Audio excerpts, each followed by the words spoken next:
Sawang-sawa na mga tao at kung hihingi ng permit, palagay ko,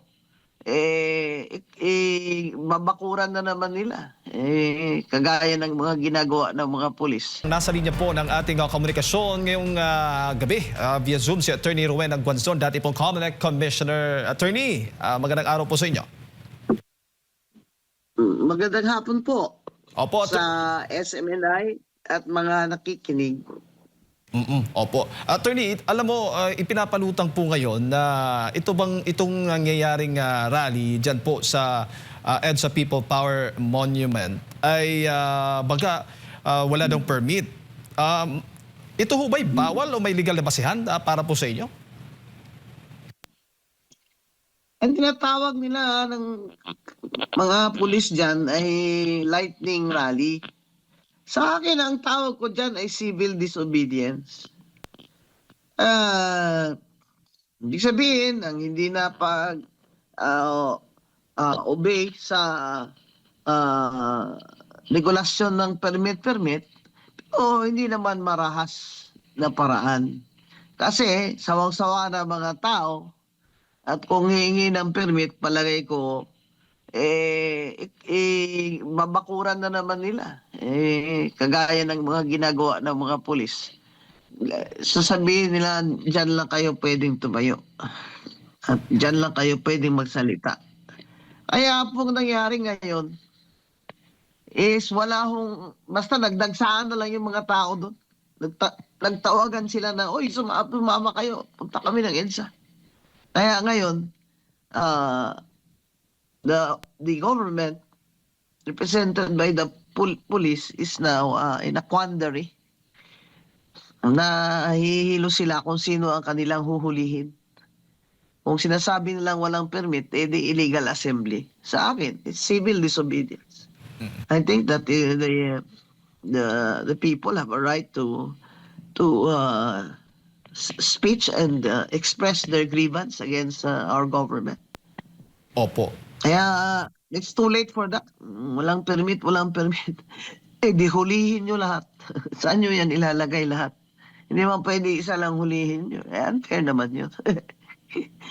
Opo. Ngayon, 1,000,000 yan bukas. Di hulihin nyo 1,000,000. Saan nyo yan ilalagay? Di ba? Sinabi nga ng director ng pulis yung general, sabi niya paano namin to hulihin? Sa dami nila. Tama. Mabuti pa po, tumingin na lang kayo. Manood na lang kayo dyan to make sure na walang away, walang violence. Yan po ang role ng pulis dyan. Opo. Baga dapat irespeto na lang at hindi buwagin, attorney. Paano nga nila mabubuwag? Sila na nga mismo yung magsabi na paano namin to ibubuwagin? Sa dami nila. The people have now outnumbered the policemen and policewomen din. Paano mo yan bubuwagin? Gamitan mo ng tangke? Gaya nung EDSA, nung kami, 1986. Gamitan nila ng tangke? O di ba all eyes are on the Philippines now? Mga foreign embassies nanonood. Nanonood ang mga ibang bansa. Hindi lamang ito bagsak na ekonomiya, bagsak na ang leadership ni Bongbong Marcos. Opo. Kaya mga tao nagsi-civil disobedience na. Anong gagawin nila? Tagasaan nila ng tangke?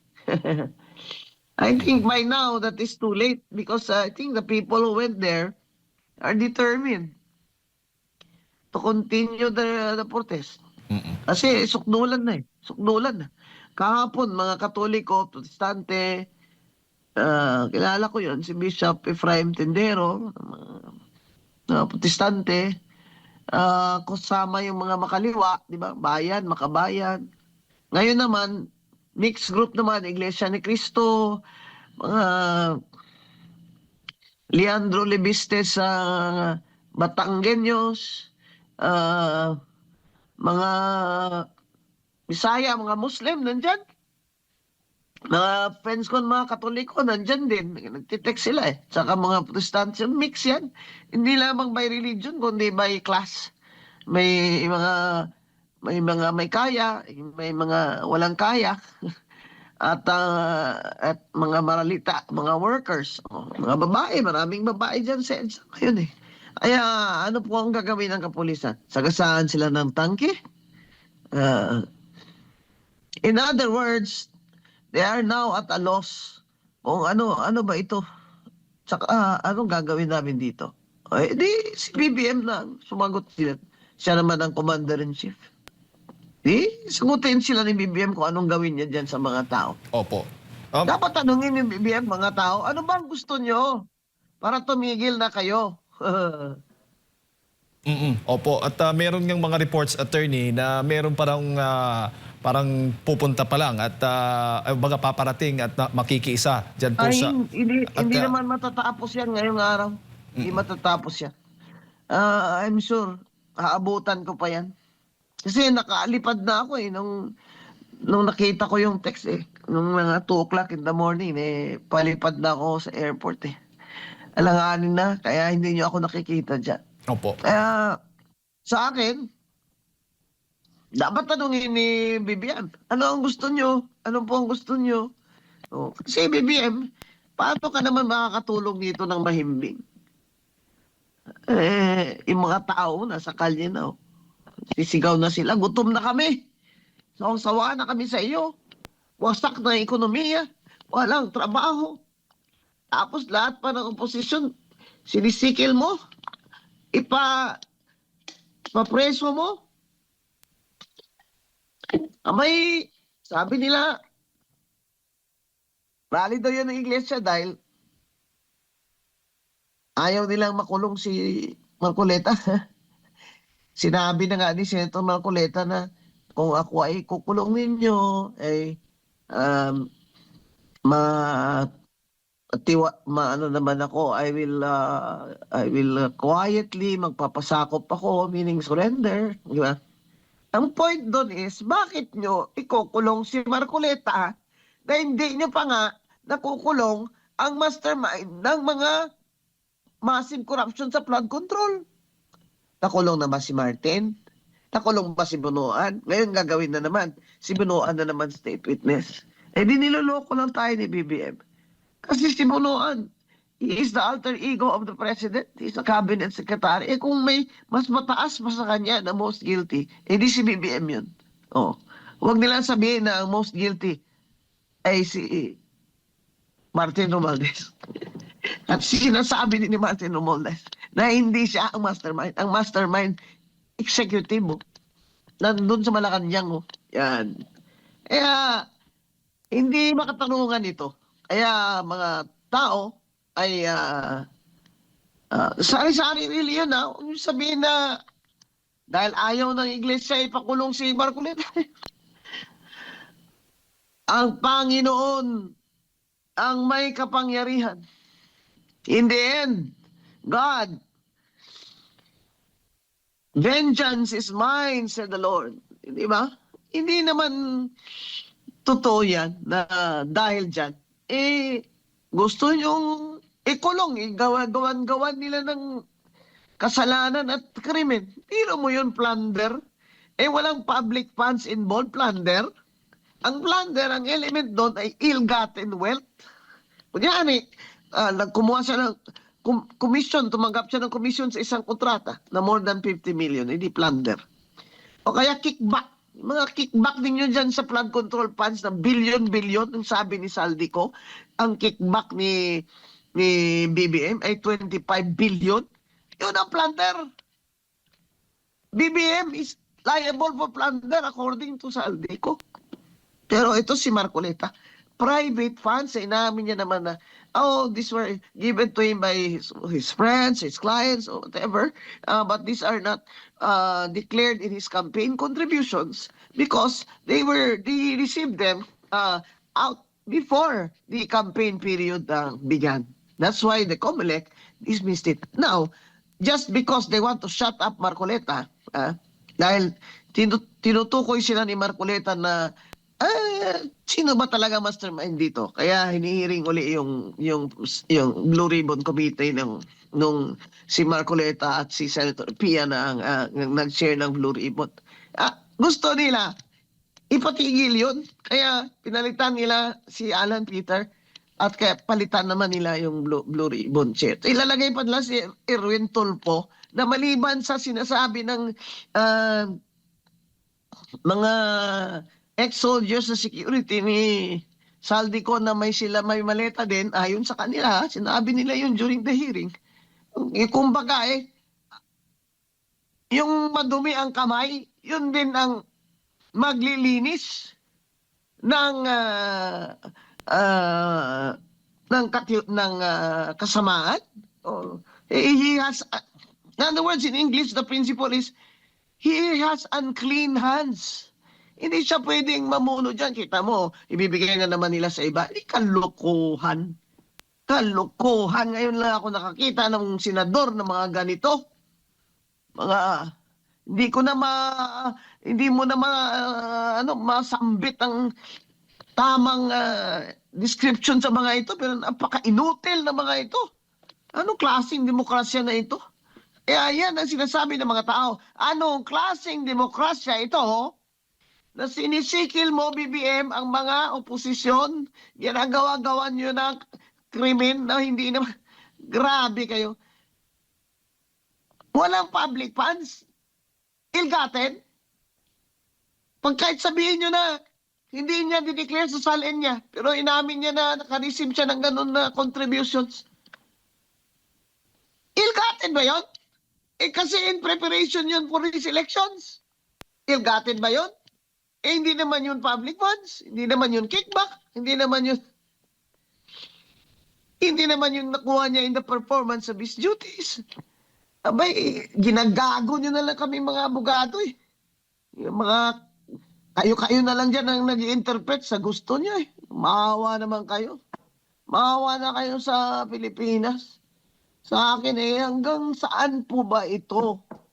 Hanggang kailan ba ito na ganito ang gagawin ni BBM sa ating administration na sa atin at gagamitin ng Office of the Ombudsman para sa kagustuhan ni BBM? Hanggang kailan po ba ito? Maawa naman kayo sa mga Pilipino, walang trabaho.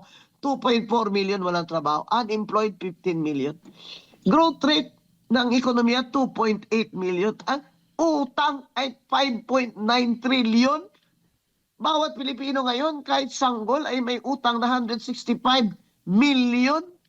Abay, o 165,000. Abay, hanggang saan mo ba kami, BBM, ilulugmok sa kahirapan? Hanggang saan ba ang pagsisiil mo sa oposisyon? Ganito rin ang ginawa ni Ferdinand Marcos Sr. Kaya after so many years, grabing struggle yun. Nagpa-snap election siya dahil na-pressure siya. Talo pa rin kami sa snap election. Dahil siyempre, dinaya niya naman kami ni Cory. Tapos niya nagtawag na sa EDSA ng People Power. Kaya noon po, ang namuno sa People Power, Katoliko. Ngayon, hindi niyo masabi na iglesia. Dahil sari-sari naman taong reliyon ang nandyan. Opo. Pero ang tanong po talaga, hanggang kailan ba ito, BBM? Sukdulan na ito. Hanggang kailan ba ito? Pero, attorney, mukhang wala pong indikasyon na babawiin po yung isasampang kaso laban po kay Senator Marcoleta dahil ang ombudsman... Wala pa naman silang pina-file. Opo. Ang sabi po ng Assistant Ombudsman Miko Clavano kanina po sa kanyang press conference ay kung ang pinaglalaban daw ng mga relihista ngayon dyan sa EDSA People Power Monument ay transparency at accountability. Ganon din ho. Parehas lang po ang pinaglalaban din po ng nito sa Ombudsman. Anong reaksyon po ninyo? Alam mo, kung partikulan na lang din, yung batang maliit, ang sagot sa kanya, ngek-ngek mo. Lulukohin mo pa kami. Ngek-ngek mo. Lulukohin mo na naman kami. Pinaglalaban nyo ba, katarungan? Inuna nyo pa si Marcoleta kaysa kay Romualdez. Ipakulong nyo sila lahat. Kung talagang ipakulong nyo si Marcoleta, pinapakita nyo lang sa amin na kaya nyong gawin ito. Just because you can. That's what BBM is saying. Oh, they think I can't do it? I can't send Marcoleta to jail because he's Iglesia? Well, just to show them I can. Oh. Opo. What Bongbong wants, Bongbong gets because he's a spoiled, rotten brat. Oh, ganito ba? Ito ba ang pinaglalaban din ng ombudsman? Hindi, ito konstitusyon. Dapat trabaho nyo yan. Trabaho nyo yan. Pero hindi nyo trabaho ang pagsisiil sa oposisyon and using the law to shut down the opposition. Yun ang nangyayari dyan. Walang naniniwala. Kaya mga tao nandyan sa EDSA dahil hindi na sila naniniwala. O, BBM, kahit saan ka pumunta, bimigay ka ng bigas. Sigaw ng mga tao, Sara, Sara. Wala nang naniniwala sa iyo. Sinabi nga ng kapatid mo adik ka na cocaine sa 12 years old ka pa lang, BBM Eh di maraming naniwala doon, kapatid mo Ako, naniwala ako doon kay Amy. O, ngayon, sasabihin mo, kahit na ganito, magaling pa rin ako. Ang galing mo mag-English, BBM. Hindi ka na talaga nahiya na ang pangako mo sa Pilipino ay pag ikaw yung presidente ay babawiin mo. Babawiin mo. Ang image at respeto ng sambayan ng Pilipino na nawala noong panahon ng tatay mo. Pero ngayon na naman, ito na naman tayo. Kaya ang tanong dyan, ano ang plano mo, BBM? Huwag nyo kaming tanongin na ano ang plano namin. Ayan na walang plano. Pumunta ng mga tao sa EDSA. Sari-sari. Nagtawagan lang, nag-ano lang. Ikaw, BBM, ano ngayon ang gagawin mo? Opo. Attorney, sinabi po kanina sa press conference din po ng Palace Press Officer Claire Castro na ipinagtataka umano ni Pangulong Ferdinand Marcos Jr. kung bakit kinakailangan pang maglunsad ng malawakang kilos protesta ang mga miyembro po ng INC at itong iba pang grupo dahil lamang sa kinakaharap na kaso ni Senator Marcoleta. Hindi nga dahil lang kay Marcoleta dahil sukdulan na. Sukdulan na yung pinaggagawa mo, BBM. Yung agawan nyo dyan ng Senate Presidency, utos mo rin yun Ito naman mga senador na to na sana humingi kayo ng kapatawaran bago kayo, grabe yung ginawa nyo sa subayan nyo. Sukdulan na. Sinasabi nga ni Marcoleta, he's willing. He's preparing. He's praying. His wife is, of course, praying, preparing. Sige, kulong nyo si Marcoleta. Kung hindi nyo ipakulong, palagay nyo, hiinto ang mga tao dyan sa EDSA. Sukdulan na, PBM. Yan ang message dyan ng civil disobedience yan dahil sukdulan na. Opo. Yung pinanggagawa mo. Bagsak na ekonomiya, you're a failure, BBM. You're a failure, President. Hindi ka na naawa sa mga Pilipino. Hindi ka na naawa. At least yung tatay mo noon may konting awa pa. Hindi nagpaputok yung mga tangke noon noong 1986. Metrocom, hindi kami pinasok sa UP dahil UP grad alumni siya.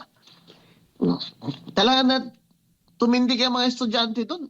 Hindi papasukin ng Metrocom. Hindi pinilit Hindi pinagbabaril ni Ferdinand Marcos Pero ito si Bongbong, just because he can.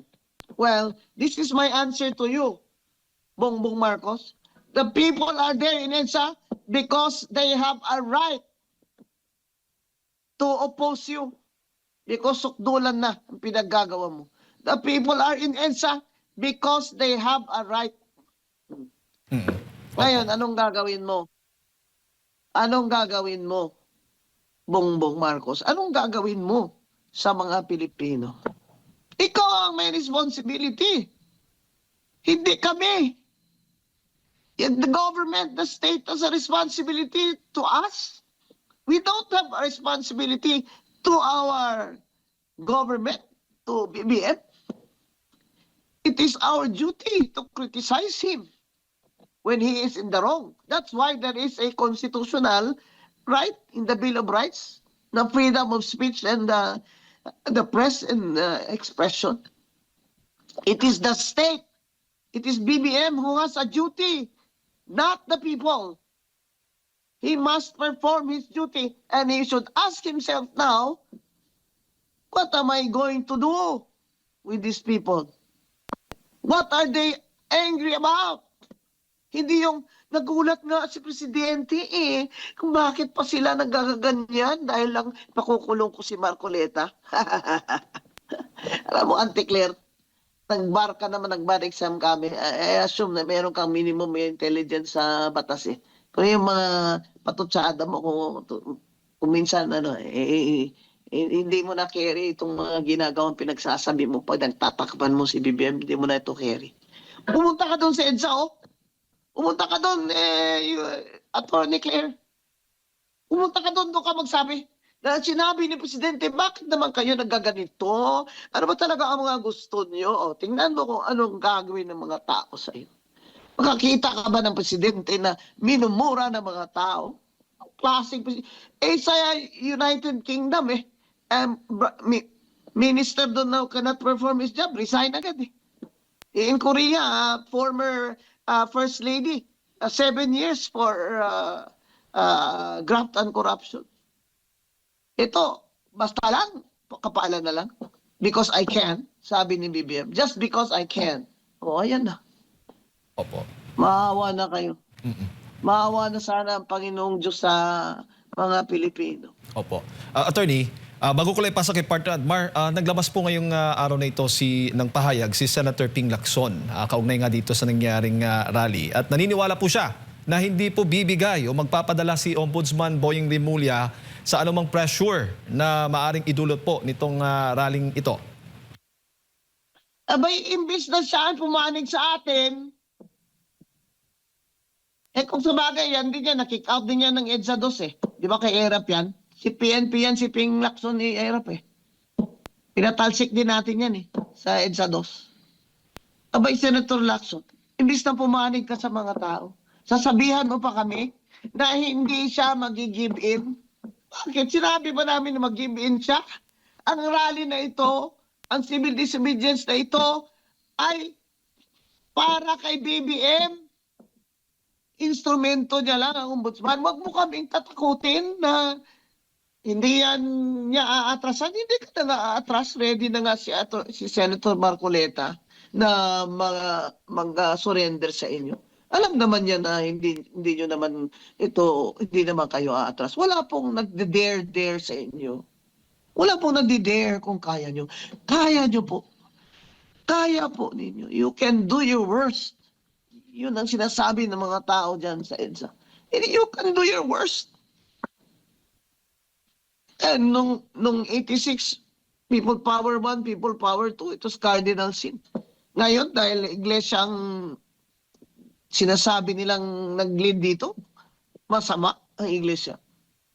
Abay, hindi naman yata tama. Dahil kahapon, mga Katoliko naman, Protestante at mga makaliwa, mga makbayan na yan at makabayan, bayan na yan ni Risa Untiveros,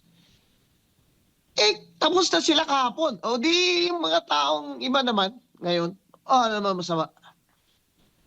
Ang kaibahan, dahil mas marami ngayon, kaya nabubulaga si BBM. Nabulaga siya. Hindi nila akalain. But you know, in the history of the Philippines and even in other countries where the people had done uprising, talagang sacrifices have to be made. And I think that's what Senator Marcoleta is doing. He will willingly go to jail. So, Ping Lacson should no longer warn us. Because we already know that. They have the power. The state has the power. BBM has the power. The Ombudsman has the power. All of you, you have the power. But there's going to be at so many people there. Maybe abutin niya ng million dyan sa EDSA. Ano yan? Anong klaseng power yan? You cannot ignore that. Foreign countries or embassies here, they cannot ignore that. Pupunta ka sa ibang bansa, BBM. Mangungutang ka na naman. 5.7 na ilang trillion na dollars ang utang mo. Tapos, grabe, yung growth rate, 2.8% lang. Kaya, uutangan niya ng uutangan hanggang lubog na tayo. Ayan na po, maghihintay tayo na talagang baon na. Nakakatakot na po talaga. Nakakatakot na po talaga ng ekonomiya natin ay baon na. Opo, Attorney, maayong hapon, si Admar po ito. Attorney, ang banggit din po ng Malacanang, sinasabi nila na wala daw banta sa kanila itong naging rally ngayon dyan sa EDSA People Power. Pero kapansin-pansin na medyo lumawak yung radius ng kanilang nilagyan ng mga container vans, mga barbed wires or razor wires sa paligid po ng Malacanang. In fact, sabi nga nila nakakasagabal daw sa trapiko yung ginawa na rally dyan po sa EDSA. Pero sila, meron din silang sinara mismo kahit wala doon yung mga taong nagpoprotesta, Attorney. It's a war, you know. It's a battle formation. Those of you like history of battles, it's a battle formation. Ibig sabihin, the people have reclaimed so much land, so much territory, that they now have to expand, atras their blockades. The people have conquered territory. That's why BBM's police, atras, they now have to anticipate, kaya lumalaki yung kanilang blockade. But do you really think that's going to stop people from just crossing over? And what are you going to do with these people? You're gonna shoot them all? Are you gonna shoot them all? You see? Because it's a battle and the people know it. It's a battleground. It has become a battleground. Kung bibilangin mo, ilan ba ang pulis sa NCR? Ilan? Alam niyo ba kung ilan? May 1,000,000 ba? Wala po, hindi aabot. Meron ba? Oh, kung mag2,000,000 sa EDSA in the next 2 days. Oh. Paano bang ginagawa ng pulis nakikipag tulakan sila sa mga tao? Dahil the people are claiming territory. Push. Ginagawa din namin yan noon. Opo. So, atras ang kasi pinupush ng mga tao. You think they can push back more than 1,000,000 people in the next 2 days? Nahihirapan sila. Sabi nila, magugutom din yung mga yan. Baka. Magugutom din yung mga yan. Ewan ko lang kung uuwi. Kasi hindi yan hakot eh. Yung mga tao hindi hakot. Malakas ang commitment niyan sa cost niya. Ayun ang problema. So, now, the government has a problem. Because dadagdag pa ang tao dyan bukas. Opo. Ang tanong niya, anong gagawin mo, BBM? Huwag nilang isumbat sa atin si Senator Marcoleta. Dahil willing naman siyang magsurrender. Oh, alam naman ng mga tao yun. Oh, still, pumunta silang EDSA. The message is, sukdulan na, hindi na pwedeng, hindi kami magprotesta in any way that we can. Basta wala lang karahasan. Ngayon nga makaliwa, kahapon gusto nila, sila lang doon sa rally nila. Di sila lang, ilan lang sila. Ngayon, ilan ba mga tao ngayon? Ano estimate daw ng pulis dyan? Ilan? Lagpas 11,000 na raw po. Sa kanilang tansya. Konti yan? Napaka-konti naman yan. Konti naman baka minimize nila. Kasi yung nasa INC rally kami doon sa Luneta, almost 1,000,000 or little over 1,000,000 yun eh. Yung makikita mo sa drone. Opo. Bukas. May mga tao pa dyan, sigurado yung hindi nakapunta ngayon. Opo. Attorney, ang pinaka-latest Pupunta ngayon, din yan. meron pong pahayag ang QCPD na meron na raw permit, no? At sinasabi hanggang July 1 itong ang kanilang sinasabing permit. Pero dito po sa pahayag sa press con kanina ng Palasyo, sinabi daw nila o dinideny nila na merong selective justice. Same din sa DOJ na walang selective justice, palusot lang daw ito. Pero ang napapansin ng ating mga kababayan, doon sa mga inaakusahan na may kaugnayan sa flood control projects, nabanggit mo na nga yung sina dating Speaker Romualdez, ang pahayag lang ng gobyerno, binibuild up pa yung kaso. Ang napansin ng ating mga kababayan, yung mga kritiko ng gobyerno, mabilis ang pag-usad ng kaso. Pati nga SME na libel ng libel Warrant ng warrant. They can say whatever they want, but the people do not believe them. You see? Because maganda lang si BBM mag-English din sa mga speeches niya. Ayun, magsusuna siya. Susuna siya. Dapat singilin natin siya. Na mahiya naman kayo. Opo. Attorney, singit ko lang. Si dating DPWH Secretary Manny Bonoan, gagawin pong state witness. Ano pong masasabi niyo po dito, Attorney? Ang state witness, yan yung he is not the most guilty. Kung hindi the most guilty si Bonoan, sino ang most guilty? Hindi ba si BBM dahil si Bonoan ay alter ego ni BBM as si secretary? Sino ang sasabihin ni Bonoan na most guilty? Si Martin Romualdez? Bakit hanggang ngayon di nyo pa kinukulong yan si Martin Romualdez? Dahil brad nyo? Yun yung sinasabi ng marami.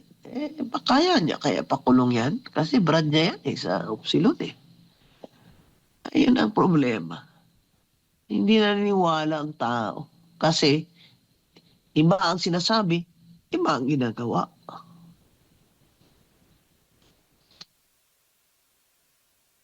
Opo, attorney. Kaugnay pa rin po doon sa naging press con ng Palasyo kanina. Tuloy daw po yung pagpunta ni Pangulong Bongbong Marcos Jr. pagbisita po sa Canada simula nga bukas hanggang July 4. Ayon po yan sa PCO. Sa tingin mo dapat tumuloy si PBBM sa gitna nga o sa kabila nga ng nangyayaring ngayong rally dito sa ating bansa, particular na po sa EDSA People Power Monument? Why is he escaping? He is escaping responsibility. While he is out, who's going to make decisions? Who's going to make decisions if he is out? Bahala siya. Bahala siya if he leaves. That's a risk he has to take. And while he's out, who will make decisions? Who will make decisions? Yan ang problema. Kung naging unstable na yung government natin, dahil hindi naman pina-follow ni Bongbong ang rule of law. Diba? Ibang bansa, pag wala ang presidente, may vice president na nakaupo kasama yung security council niya or something. Pero siya hindi. Hindi niya talaga isasali si Sara. Kakasuhan mo na nga na impeachment di tuloy mo. Sa akin, nahirap po yung ang mga tao ay tinatakot nila. Hindi naman natatakot si Senator Marcoleta. Sabi nga niya, di magsusurrender ako. Pakukulong ako habang nililitis. Pero mga kababayan, Paano naman yan naging plunder? Private funds yun. Kung may liability siya dyan, siguro ang liability niya is tax. That he should pay a tax on that income. Kasi yun naman din ng COMELEC noon eh. Ang mga hindi mo nagastos, na hindi binigay sa'yo, contribution, babayad ka ng income tax. Hindi po yun plunder. Hindi po plunder. Opo. Attorney, huling topic na lang. Kasi sa gitna nga ng malawakang pagtitipon dyan sa EDSA, lumabas po itong ulat na makatatanggap po umano ng kabuuang 85 pesos na arawang aumento sa sahod ang mga manggagawa sa Metro Manila. Yan po anunsyo ng DOLE Secretary po natin.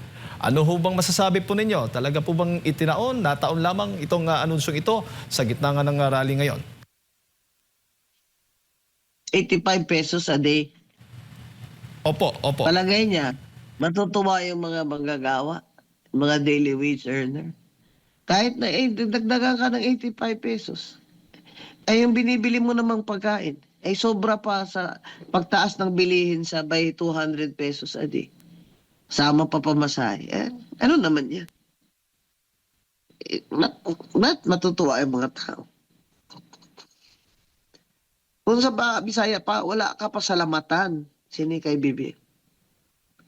Wala tayong dapat ipasalamat.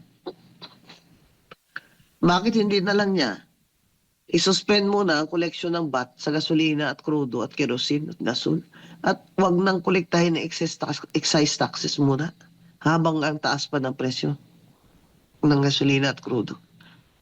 Bakit ayaw?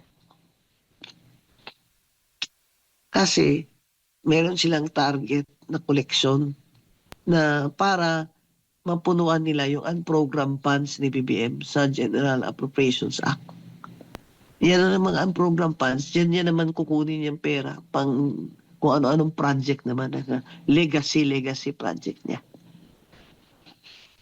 Kasi ang pagkaintindi ko, some of the money na nilabas para sa ghost at substandard flood control projects, galing yun sa unprogrammed funds. Kaya mga kababayan,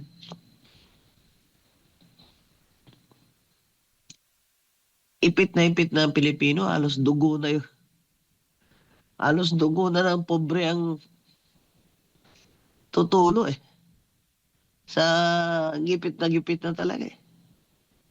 You cannot squeeze blood out of stone. Pero grabe kung magsalita siya, akala mo success siya as a president. BBM is a failure. And this is one definitive proof that is a failure, that the people are now in the streets. And it's possible that the people will not stop. Dapat umabot ng 1 million yan. Tanong na siya, anong gagawin natin? Ganun si BBM eh. Oh, what do we do? Oh, don't understand. Yeah, di ba? Hindi dapat pagpadala ka ng negotiator. EDSA is now a battleground. The people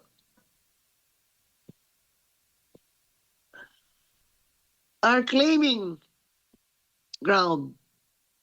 The police are having a hard time what to do. I think his chief PNP should advise BBM what to do. But remember that their duty is to serve and protect the people. Maraming salamat po. Thank you. Attorney Rowena Guanzon po, ang inyong lingkod. Salamat sa SMNI. Thank you, Attorney. Magandang gabi po sa inyo. Ayan po mga kababayan, sa Attorney Rowena Guanzon, dati pong COMELEC Commissioner ating nakasama. Napakinggan po ngayong gabi.